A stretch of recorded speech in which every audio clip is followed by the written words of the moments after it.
হুজুর, আপনার প্রশ্ন থাকছে, পবিত্র কোরআনুল কারিমে কোন নবীর নাম সব থেকে বেশিবার আছে? ধন্যবাদ আপনাকে। পবিত্র কোরআনুল কারিমে অসংখ্য নবী এবং রাসূলের নাম এসেছে।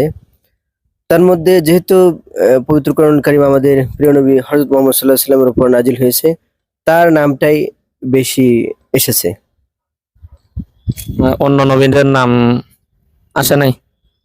আসছে, কিন্তু আমার মনে হয় যে হযরত মুহাম্মদ সাল্লাল্লাহু আলাইহি ওয়াসাল্লাম তিনার নামটাই সবচেয়ে বেশিবার বলা হয়েছে। তিনি অনেক সময় ও পুরো কোরআনটাই তো ওনার উপরেই নাজিল হয়েছে, কিন্তু ওনাকে নির্দেশ করে, অর্থাৎ কুল আপনি বলুন, এই ধরনের অনেক শব্দ কিন্তু আল্লাহ রাব্বুল আলামিন ব্যবহার করেছেন, নাম না বললেও এরপরে ওনার নাম ব্যবহার হয়েছে বিভিন্ন জায়গায়। তো আমি দর্শক বন্ধুদের কাছে একটা রিকোয়েস্ট করব, আপনারা অবশ্যই কমেন্ট বক্সে বলে যাবেন যে পবিত্র কোরআনুল কারিমে কোন নবীর নাম বেশি হয়েছে। তো হুজুরের উত্তরটি হলো হযরত মুহাম্মদ সাল্লাল্লাহু আলাইহি সাল্লাম।